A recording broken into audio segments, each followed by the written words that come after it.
Так, шановні друзі, радий вітати в наших гостинних і величних стенах Київського політехнічного інституту імені Ігоря Сікорського. Попри негоду і катаклізми, радий, що жага знань, нових ідей, нового досвіду перемогла негоду, і маю велику приємність представити нашу сьогоднішню лекторку, яка вже не перший раз виступає в стінах нашого інституту. Це Джесіка Зиховіч. Вона зараз є фулбрайтівським науковцем, старшим фулбрайтівським науковцем в Україні, викладає курс в Києво-Могилянській академії в Сполучених Штатах. Є науковим співробітником Центру вивчення нових демократій в Мічиганському університеті. Привітаємо Джесіку. І тема сьогоднішнього виступу Джесіки буде присвячена проблематиці модернів, тобто спроектовані модерни в цифрову епоху. Власне, проблематика, якою опікується наша кафедра, і тим більше буде цікавий погляд нашої американської колеги. Джесіка, кілька слів про Джесіку. Джесіка має PhD з антропології. Ви знаєте, що в Сполучених Штатах антропологія – це дисципліна вельми соціологізована, до якоїсь міри можна вважати її таким собі відгалудженням соціології. В нашій країні в такій формі антропологія поки ще не розвинена, але також в процесі динамічному розвитку. Тому подвійна цікавість виступу Джесіки, лекції Джесіки, що вона є представницею такої спорідненої дисципліни, яка має перспективу розвитку і в нашій країні. І таке дуже приземлене питання, чи потрібно перекладати лекцію Джесіки? Чи будемо практикувати англійську мову? Будемо практикувати? Добре. Джесіка, the floor is yours.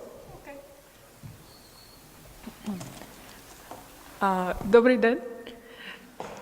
Дуже дякую за запрошення. I am very honored to be here, and today I hope that all of you are staying warm in this Michigan weather, because we have that in common for sure. This is definitely February, and I really want to say how excited I am to be in Ukraine at this moment in time and connecting with your generation, because you are such an inspiration to the world. Maybe it's hard to see from the other side, but in America, I have two younger sisters your age, and they ask me all the time, what is it like there? What is Ukraine like? Because I've been coming here to your country and researching and studying for many years, and I've watched things change a lot since the Orange Revolution, right? You've had 2 revolutions in 10 years, and your generation has been part of both of them. So I hope to learn from you, and today I will present some ideas that I have, and I'm really excited to hear your thoughts, because I'm still working through some concepts. Right, modernity usually is one singular word, but modernities, plural, it's imaginative. I'm trying to draw our attention today to imagination, how we imagine ourselves in the world, in society, and how others see us, which is part of what I'm working on related to democracy and political creativity. These are terms not my own. So I am borrowing the term political creativity from a professor of political science, Misha Minakov, at Kyiv-Mohyla Academy, where I am teaching right now in the Department of Sociology. So that is another thing that I want to share with you today, is what I am doing here right now. Why am I in Ukraine at this moment, and what am I doing over at Kyiv-Mohyla?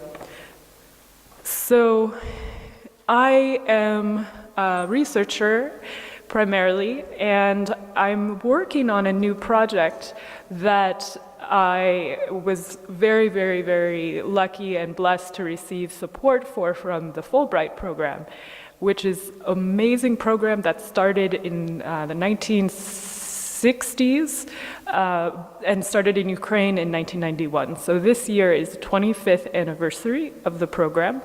And I invite all of you to come to the Fulbright office for different talks and events and discussions. It's free and a great way to meet other Fulbrighters from different cities and universities in the United States. And you too can have an opportunity to apply to Fulbright because they have lots of levels. Not only professors, but students can go to the United States to research and study. So my research project with Fulbright this year is connected to the history of computers and the history of the internet. But I am not a computer scientist. I am more interested in culture and how we relate to each other through technology, through the internet. Social media is a word that many of you have heard in relation to the Arab Spring and the color revolutions, not only in Ukraine, but also other parts of the world. Yet, political scientists, anthropologists, sociologists are revisiting social media as a term and revisiting technology and its relationship to politics. So I want to provide you with a little bit of context.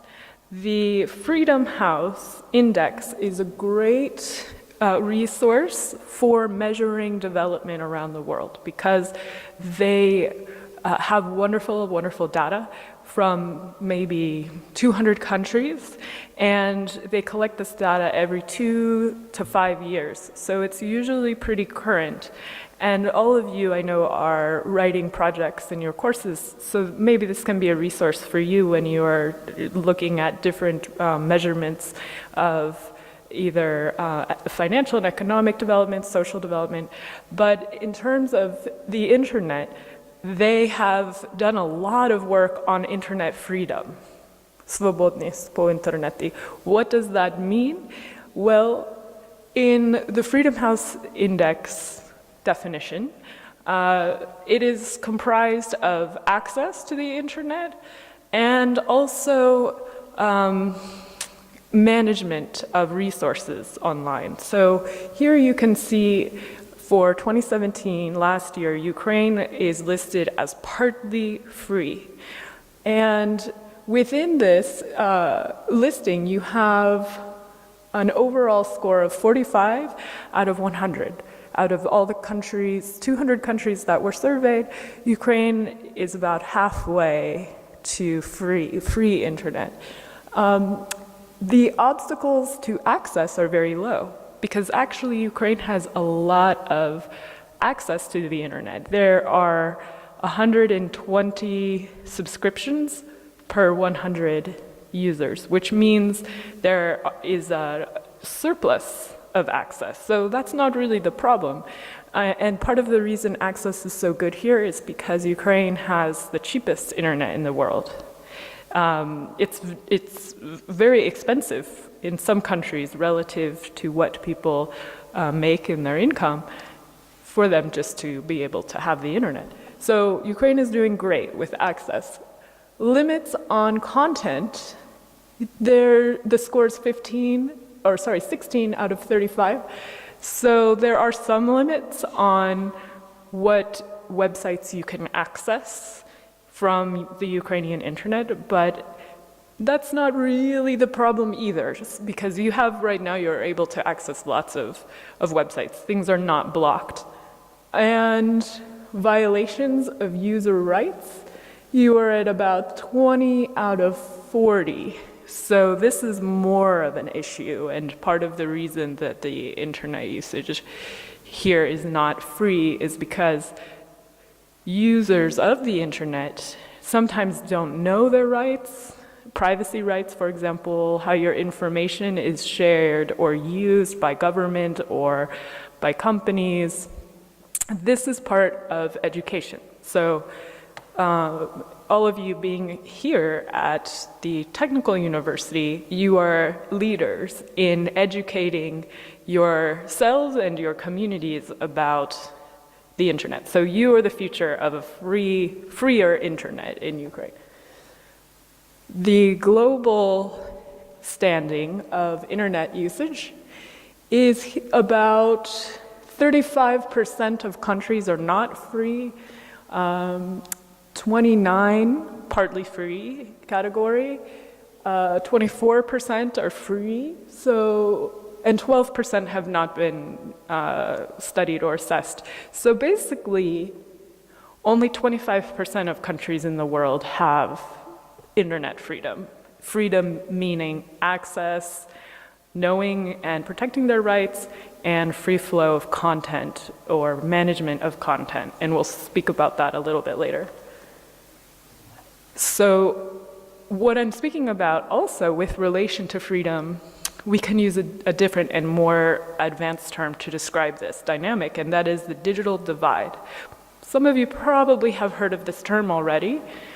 It's a combination of factors. It can be social, economic, educational, cultural, that create differences in how people are using digital tools to empower themselves. So this is a map that includes, as you can see, libraries, employment, public education, politicians, and profit organizations, and also some corrections to the system, like security or police.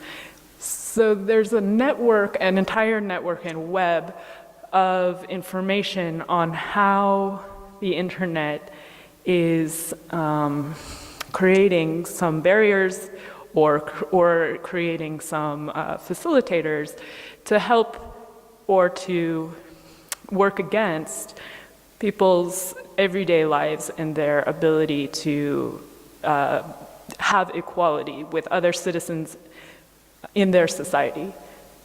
The other aspect of this digital divide, which in Ukraine is really interesting to study, because as I showed you with the Freedom House measurements, you have this question of content, of management, of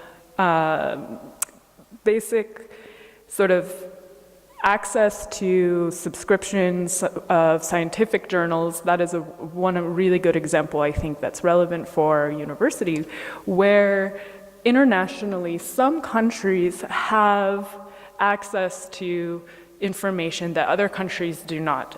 This is a question of piracy, for example, and profit, and oftentimes is really difficult to form partnerships between businesses and government on this question. And in the United States right now, we have a lot of debate about net neutrality. This is another key term connected to digital divide. What net neutrality is also about flow of content, how much bandwidth someone is paying for from a business can give them more use or more flow of content in their subscription. This was not always the case. In the past, there were laws that put all businesses on more of an equal playing field on the internet, so that you didn't have one group ahead of another. So you're seeing now lots of debate about class inequality and access connected to financial barriers, social barriers, and cultural barriers. And that's what the new digital divide involves. So in Ukraine, I know from my own research and my colleagues that you have to depend on sometimes pirated resources in order to do your research, to find academic books published in English is difficult here because institutions have financial barriers to academic journal subscriptions that or even to international library loan systems, because the content and the flow and the management of internet materials is not legal and supported by government. So the issue internationally is becoming more critical in Ukraine, because in the next few years, internet providers here have no incentive not to close pirate sites. So as they start closing free Tor sites for movies or everything from, apps or platforms for Instagram or Snapchat, or even Microsoft Word, these software and other programs that Ukraine, many people depend on, the pirated versions, they're going to go away. And when this happens, it's going to create, if it happens, and it looks like it will, it's going to create some isolationism, like to make it more difficult here for people to have access to research materials, to PDFs of books that you need to read in order to be educated and knowledgeable. It's a problem, and it's part of this digital divide. And around the world, we see holes, in the system, information vacuums, let's say, empty spaces where people cannot access information because they don't have internet freedom. So it's an important thing to think about in international terms, because there are really important organizations working on this problem. Ukraine is not alone in this issue. The UN created a set of goals called the Millennium Development Goals, and they include in this set of goals, which they started in 2012, and they said, okay, by 2015, we want to meet all of these development goals around the world. Number 8 is technology.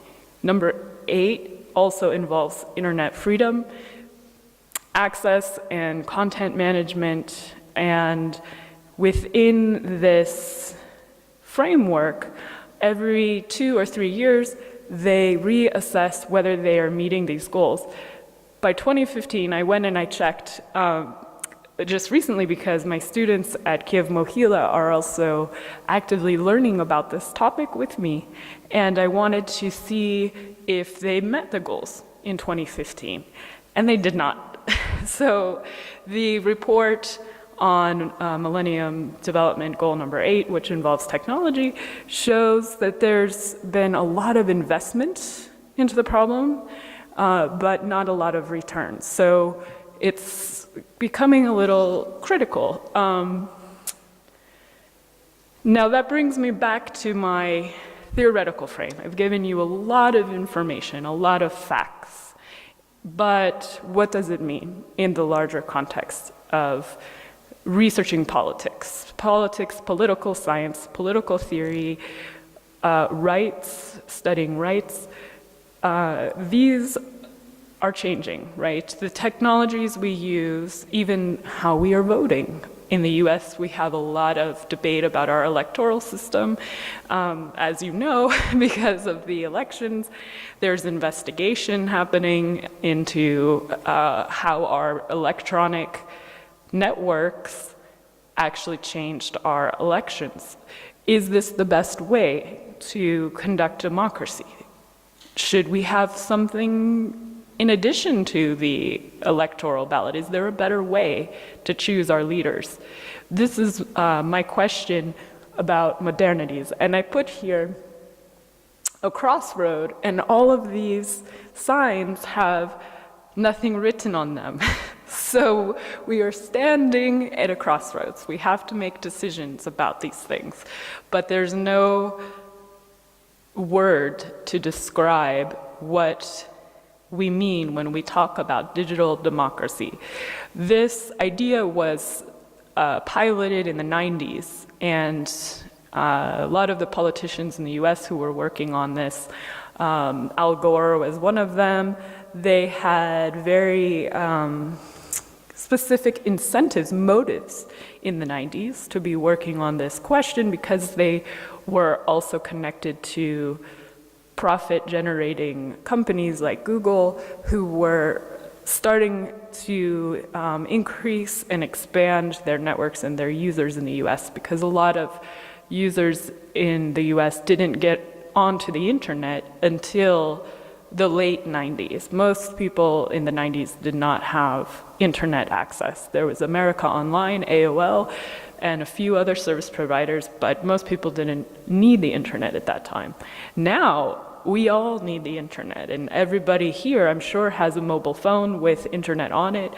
Around the world, mobile technology is outpacing all other technologies. But how do we conceive of digital democracy? What does that really mean?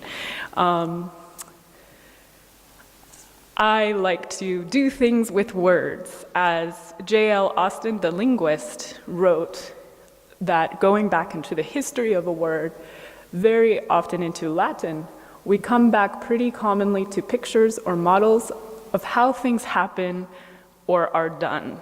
So communication is one of the primary, probably the number one function of the internet that civil society uses.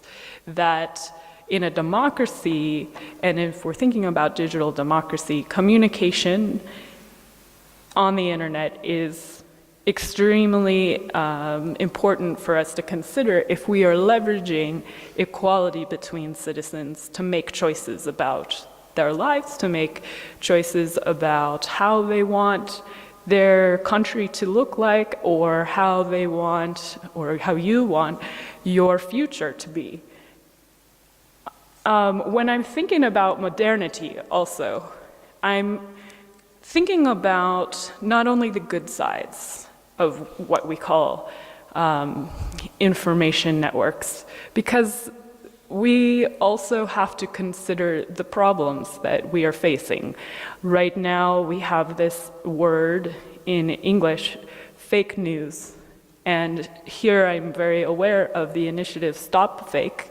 I know several Fulbrighters who are working with this group in Ukraine, and it's really important because all of you have to find ways to have quality information so you can interpret for yourself what events are going on. You can also, by thinking more critically about your information, you can start to change the type of perspectives that you have on modernity. So what I'm getting at basically with modernity is technology is wrapped always with war.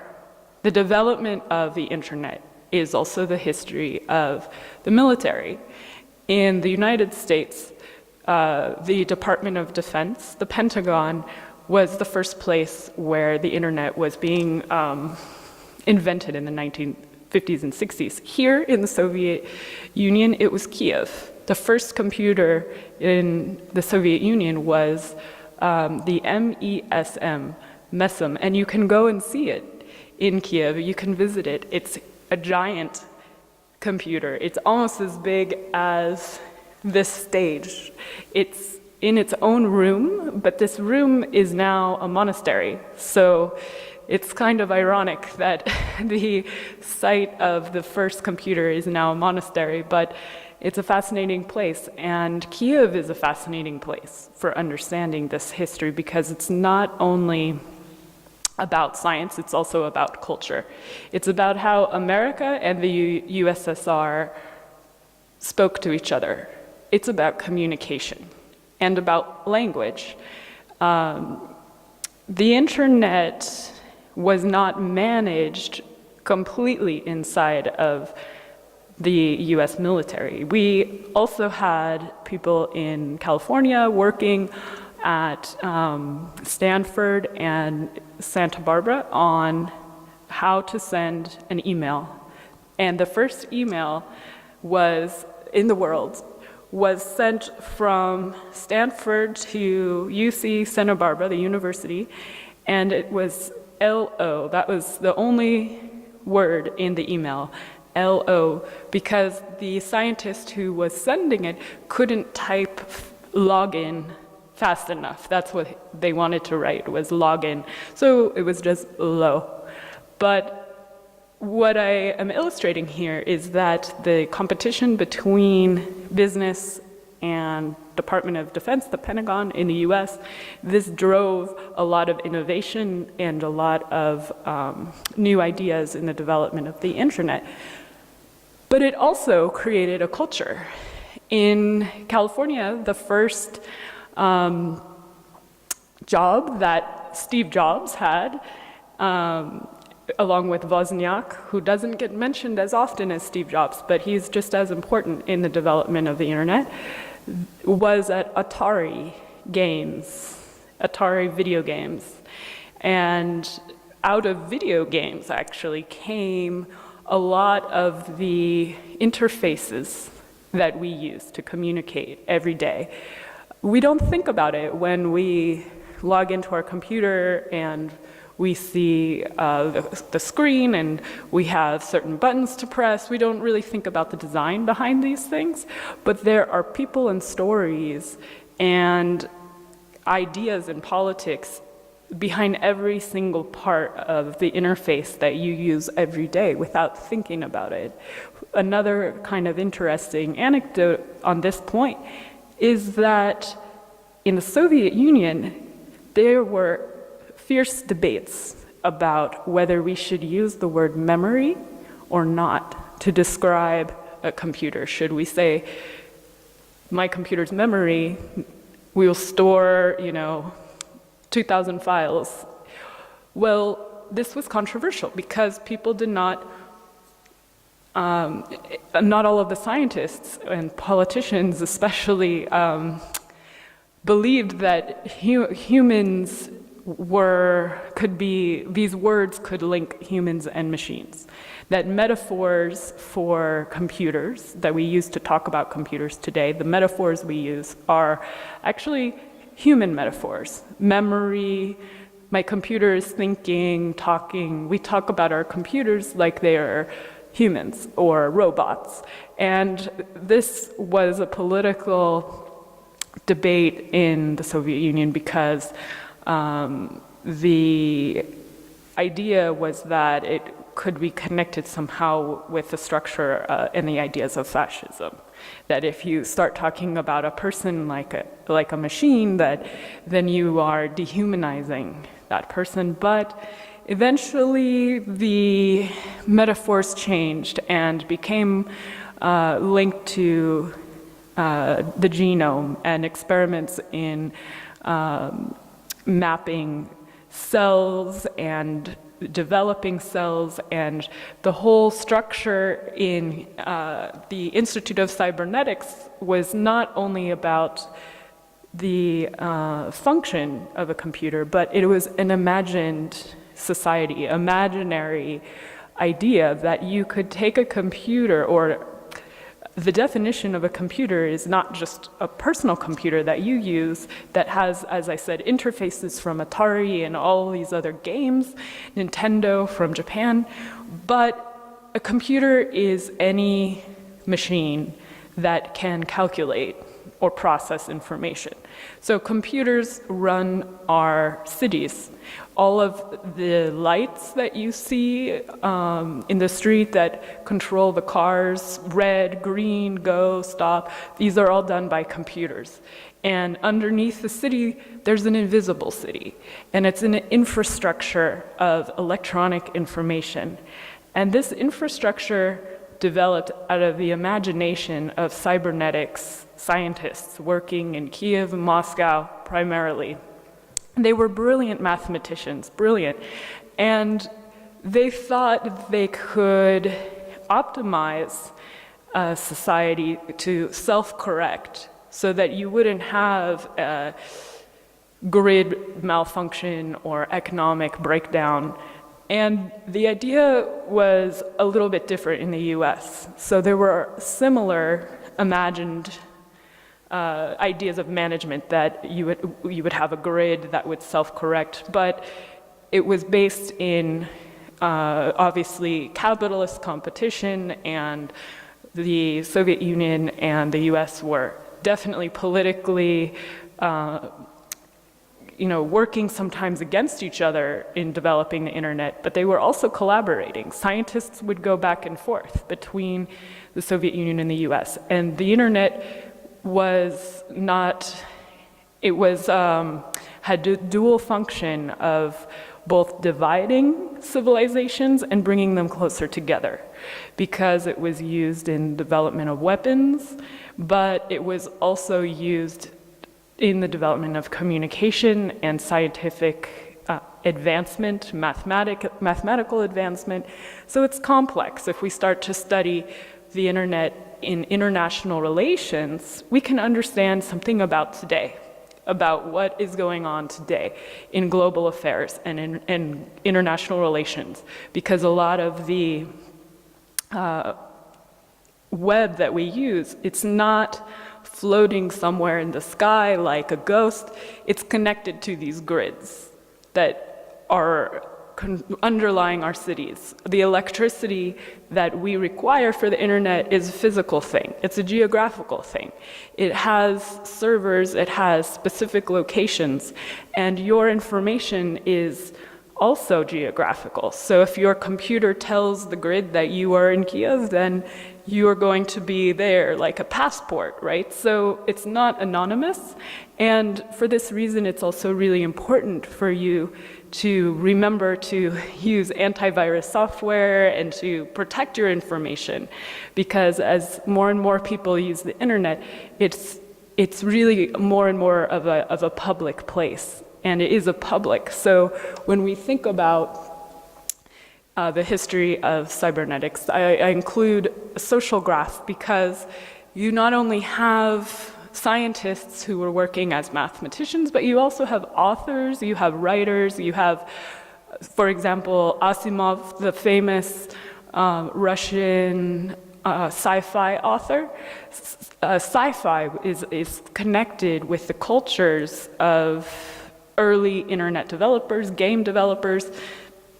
In California, especially in San Francisco, you have an entire subculture dedicated just to sci-fi. And for me, I'm really interested in this topic because of my brother. My brother is an engineer, and when I was about 15 years old, I watched him build a computer by himself. He bought all of the different pieces, the motherboard, some of the wires, he rewired the motherboard, and I thought, wow, that is so cool. I want to do that. But at that time, it wasn't really encouraged for women to be involved with hard sciences. So I didn't. My brother was the one in our family who got to be the computer guy. And I really wanted to learn.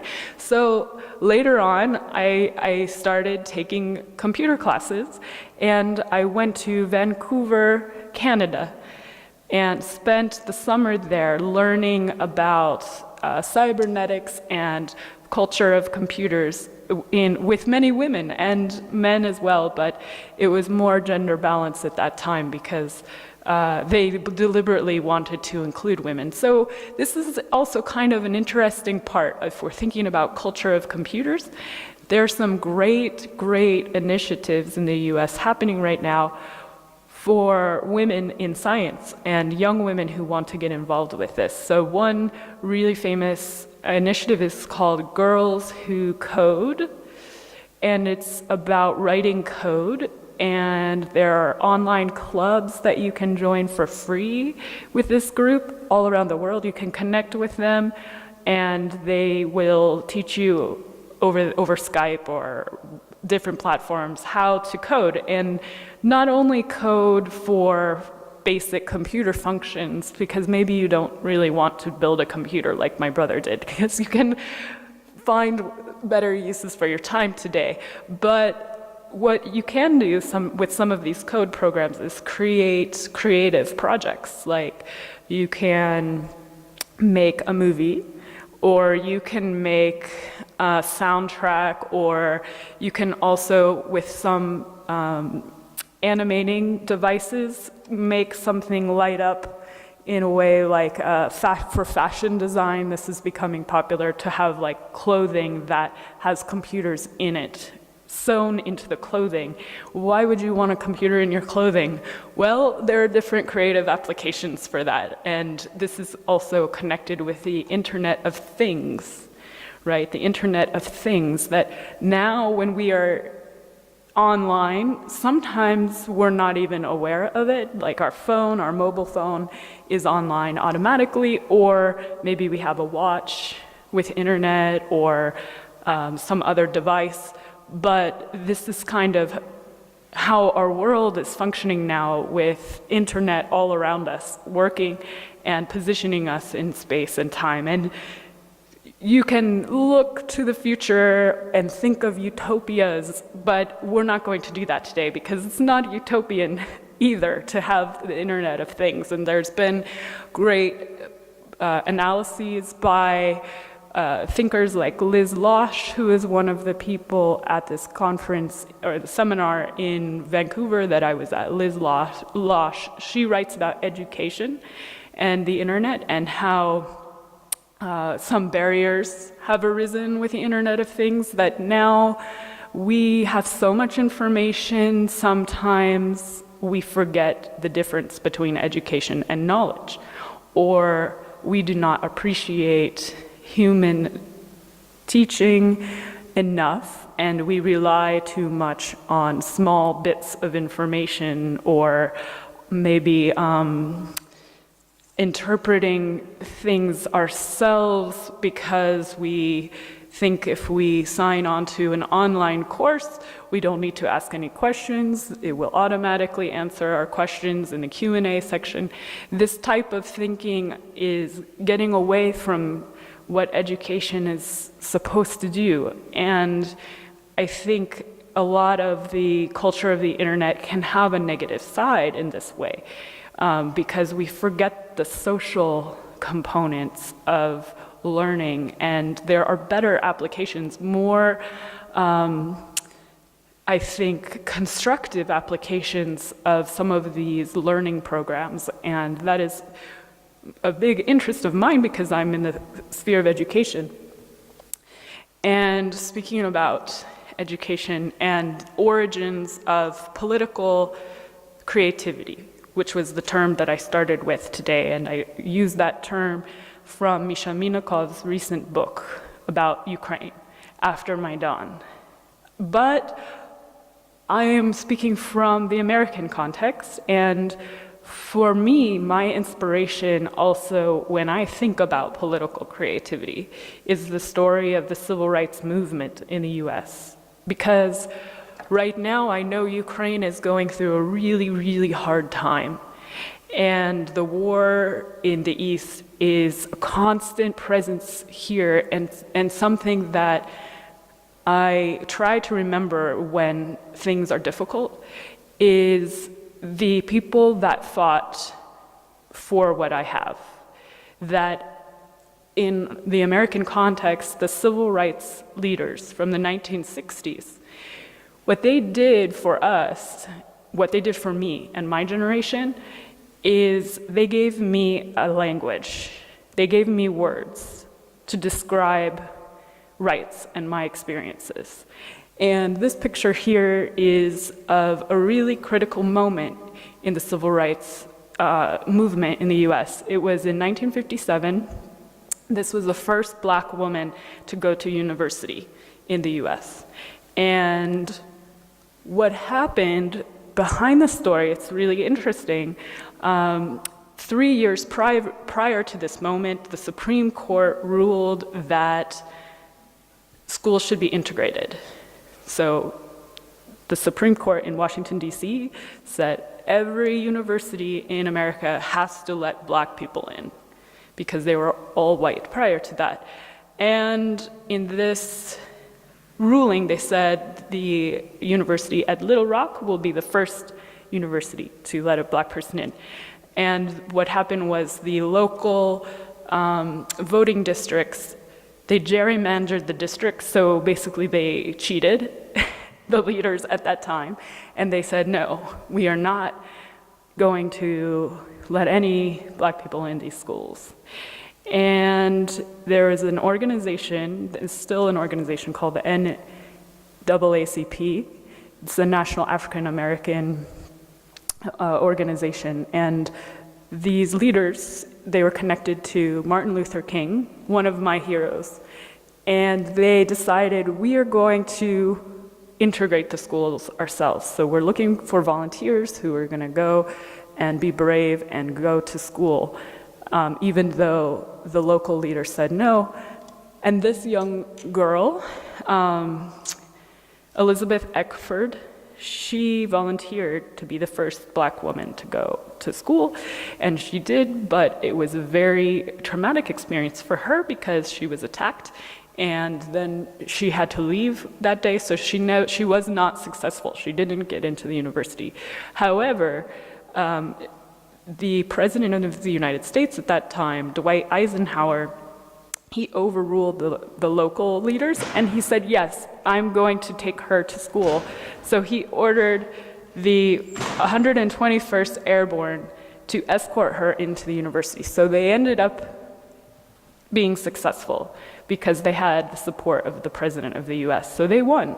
And now we have integrated schools. But these are the moments that I try to think about when I think about political creativity. And since that time, one of my favorite political philosophers, Hannah Arendt, she wrote about that moment in Little Rock, in Arkansas, when Elizabeth Eckford, the first black student, went to school.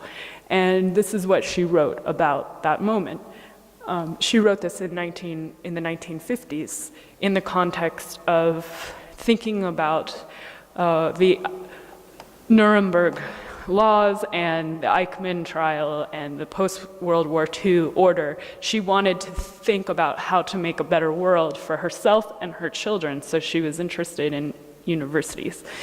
And she said, "Тож підсуємо, висловлюючись політично, недостатньо сказати, що влада і насильство не одне і те же. Влада і насильство є протилежностями, там, де панує одне, інше абсолютно відсутнє." So she's thinking about power and violence. Very heavy quote, right? This is a really intense moment, and she says violence and power are not the same. Not the same. That in her theory, power comes from collective will, comes from consensus, and it does not come from individuals attacking other individuals, that this is not power, that's violence. It's a little philosophical, but I like to really return to this when I am thinking about political creativity and when I'm thinking about the internet and how technology is changing rights and civil society. And Hannah Arendt, I recommend all of you to read her writing, because she was a major world figure.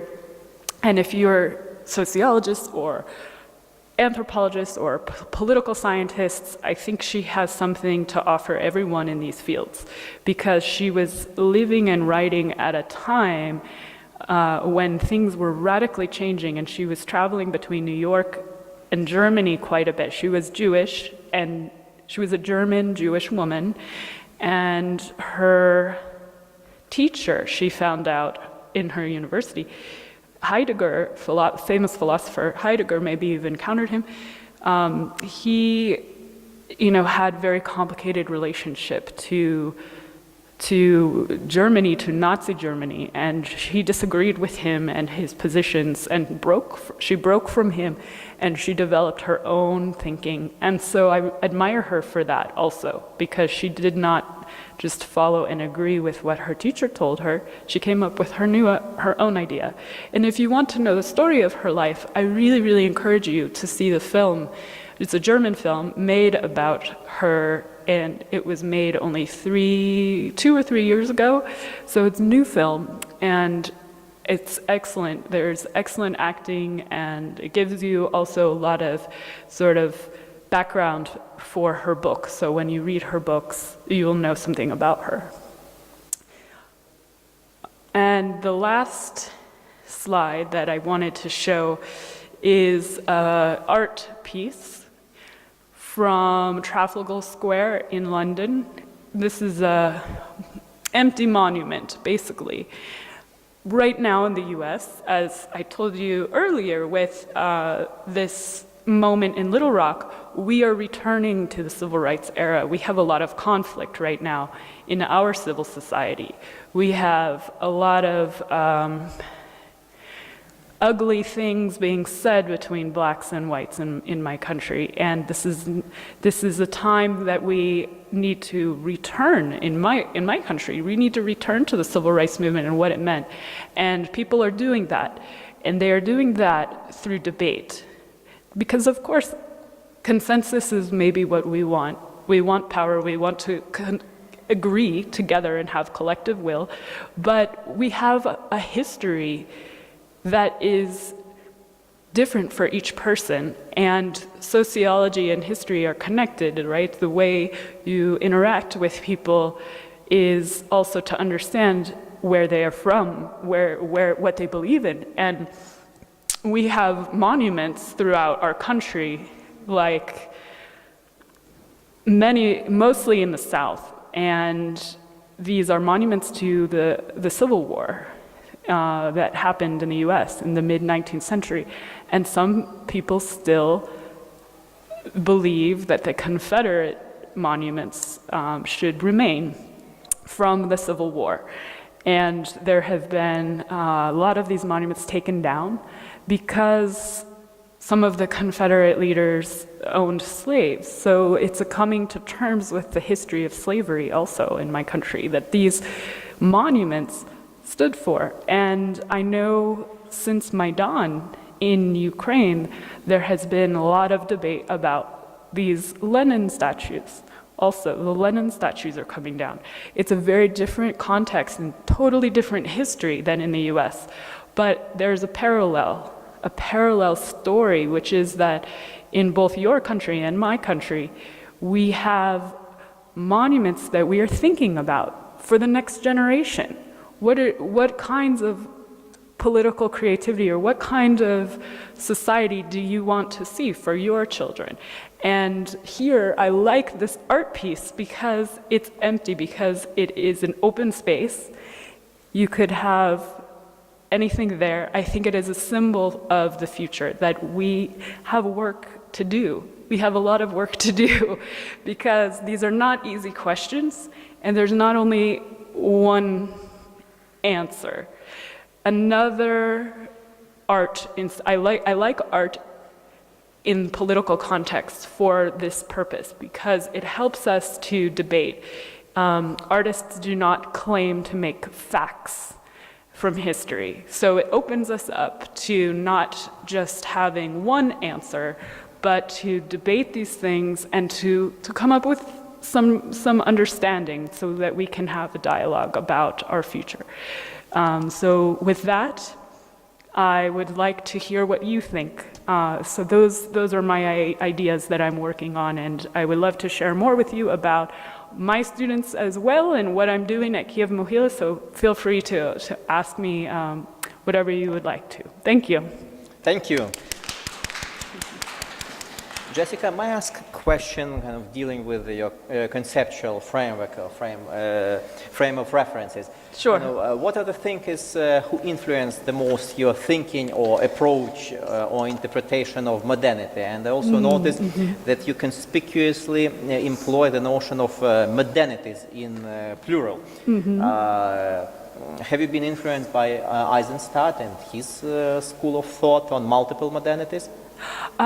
This is a new field for me, so I'm not familiar with Eisenstadt. No. And I recently have been encountering modernity and modernities through my teaching in sociology at Kyiv Mohila.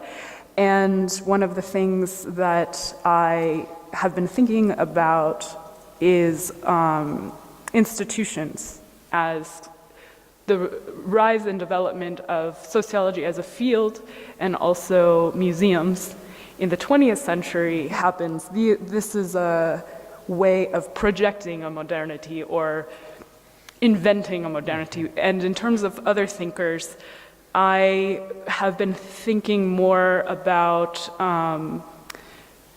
more contemporary authors like Michael Warner's Publics and Counterpublics.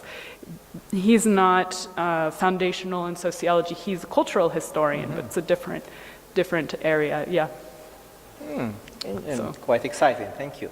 Sure. Друзі, питання, коментарі, оскільки тема гаряча, актуальна і має високий ступінь такої релевантності і до наших реалій, тобто використання соціальних медіа в політичній боротьбі, в конструюванні політичного, політичній креативності.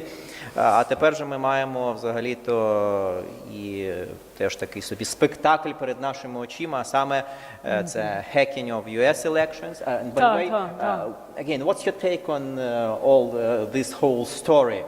Do you first of all, do you think that hacking did take place? And if it did it have any influence on the outcome of the election? Yes, I like this question. And I also like that you use the word spectacle, because another thinker that is foundational for me is Guy Debord and his Society of the Spectacle. And that, you know, we all live on a screen after the rise of the television. Yes, I do think that hacking took place. I believe 100%, and from the summer before the elections took place, I was worried about this because Obama was making statements about it. And investigations since that time have shown that there were already intelligence agencies in the US who were tracking like strange attempts to enter into the grid, into the ballot boxes. So there was some awareness already before it happened, as far as, you know, I ascribe to this position. There are plenty of people who think it's a conspiracy theory. I think it's a conspiracy. And I agree with more or less with Mueller's methods in his investigation. Just translate. Друзі, просто тут невеличка, я думаю, перекладацька допомога, яка буде не зайвою. Тобто Джесіка обігрує слова, що conspiracy theory, тобто змова проти реальної змови. Тобто багато хто вважає, що оце припущення про російське втручання в американські вибори президентські є так званою теорією змови. Тобто якоюсь фантастичною теорією, коли вигадується хтось, хто десь там за сценою, за лаштунками смикає за мотузочки і керує усіма і усім світом як маріонетками. І це називається conspiracy theory або теорія змови. Але сумніви і скепсис по відношенню до теорії змови не повинен затьмарювати те, що існують реальні змови. Тобто існують перевороти, існують втручання спецслужб, внутрішні справи інших країн. І Джесіка прибічниця того погляду, що це втручання реально мало місце російських тролів, спецслужб в американські президентські вибори. Відповідно, маємо справу з фактом реальної змови. Ну і, напевно, ви знаєте, що в Сполучених Штатах було призначено спеціального прокурора Мюллера вже певний час, майже одразу після інаугурації Трампа в президенти, який, власне, і веде розслідування цієї справи, цих фактів.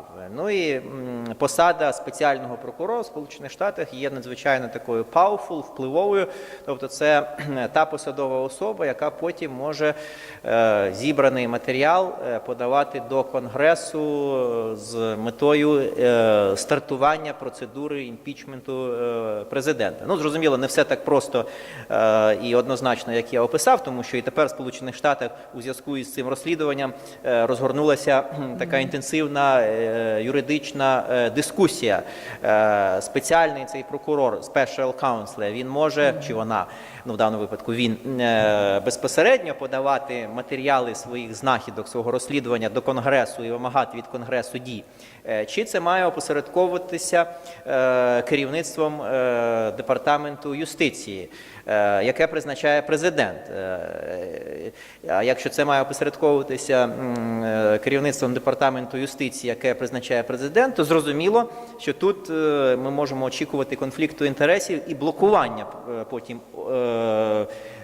дій з офіційної реакції на результати такого розслідування. Тому що, зрозуміло, посадова особа, яка призначена президентом, навряд чи буде сприяти якимось матеріалам, які компрометують президента, який, власне, цю посадову особу призначає і може потім звільнити з роботи. Тому і теж ми бачимо, що в рамках американської системи, де начебто доволі розвинені ці механізми checks and balances, маємо багато конфліктів, суперечностей, неоднозначностей і недоопрацювань, тому що дійсно політичний процес – це процес креативний, і коли виникають, створюються, витворюються нові реалії, то інституції повинні пройти певний процес такого навчання, як з цими новими політичними реаліями, наслідками політичної креативності, яка може бути, до речі, і позитивною, і негативною.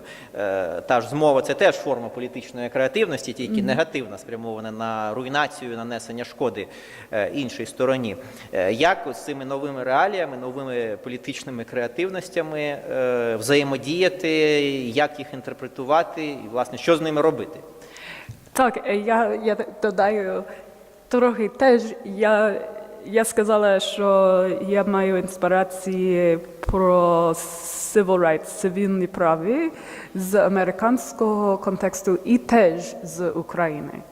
Бо ідея Майдану ще живе, я думаю. І що пройшло тут у нас зараз в Америці, після виборів, так, у нас багато людей, хто не задоволені з цими. І ми віримо, що це для нас теж це під час революційний. Все confused.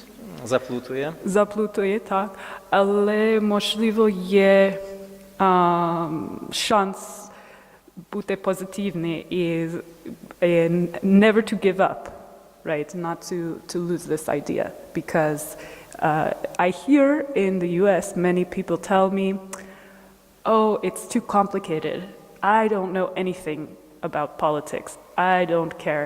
I have to be a doctor to understand what is happening now because it is so complicated. And I say, no, don't think that way. You have something to say too. And you are creative and you should be involved. And when I went to Maidan Memorial on February 18, which is my birthday, I saw all of the exhibits for the future design of a museum, right? Like 10 or 15 designs. And I also saw memorials that were creative memorials involving art, involving the intersection of art and history. And this is inspiration.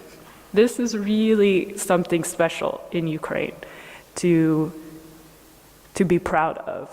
And in the US, we always are with you thinking about this, at least I am.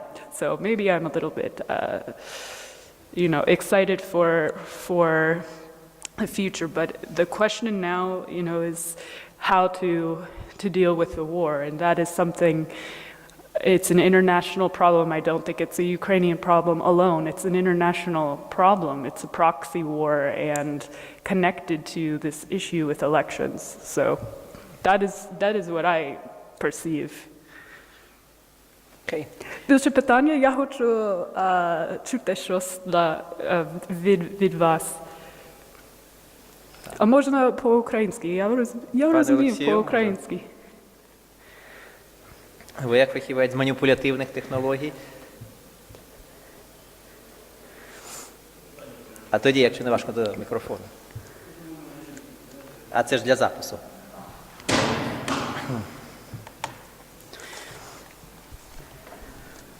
Пані Джесіко, таке питання. Ми вже знайомі з вами. Як ви вважаєте, що можна зробити для вирішення проблеми маніпуляції саме, з вашої точки зору, щоб правильний вибір був все-таки на чергових виборах, навіть наших через рік? Як можна цьому зарадити? How to deal with the manipulations, Yes, so yes. we can make a right choice during elections, because we have elections next year. Yes. Basically, how to fight manipulations. I have been reading an interesting book called The Great Regression. It is a collection of 10 chapters by political theorists from 10 countries. And they are all writing about the outcome of the US election in this book, The Great Regression. It's excellent. I can make a PDF for you and send it to you. But what one thinker here from Germany says, he asks, is the ballot box the best solution? He uses the example of ancient Greece, and he talks about the Athenian city-state of Greece, because the way elections were conducted there was through a smaller random set of people so everyone did not vote. Only a small percentage of society voted. And this was a random selection, so it's a little bit ideal, maybe, because that can be manipulated too. But this section of people in Athenian city-state, they were very educated on the issues. They spent lots of time before the elections learning and researching the issues. And then they made a decision, they voted. And then from this vote, the leader was chosen, and then there would be referendums by society on certain issues if they didn't agree with the outcome. And I think the referendum could be a useful correction to elections, that can be a way of involving more people who feel they don't have any voice. I think the system right now is functioning in a way where, as in America, Trump did have people who voted for him. Yes, I believe the elections were hacked, but I also understand that there were legitimate votes in favor of Trump, many votes in favor of Trump. How to explain this? He had, I think one reason, he had a lot of what's called earned media. So his media campaign was totally different than Hillary Clinton. Hillary paid much more attention to traditional channels in her campaign. She spent a lot of money, a lot more money than Trump, almost 50% more on her media. But she had 80% less exposure because she was not entertaining. In Trump, I can't say that he is entertaining, because he's not to me. But he made some attempt to be outrageous. And this gave him lots of reposts in virtual chat rooms and online. Even negative attention in an election campaign can sometimes earn you votes. So I think there should be more control in the US about how the campaigns function, and some equality between candidates in how their campaigns are earning media attention. And that's number one. And number two, I think for elections, we should start rethinking our process, maybe having a smaller group of really educated voters working on elections. Like thinking about the Athenian model. Those are just my observations, but I also recommend this book, The Great Regression. It's an excellent book. Дякуємо.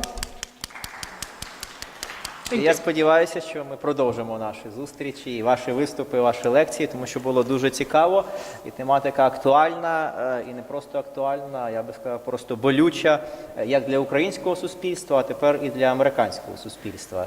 Дякую дуже. Дуже дякую за запрошення. Я запрошую всіх до офісу Fulbright на лекції, на події і на чай.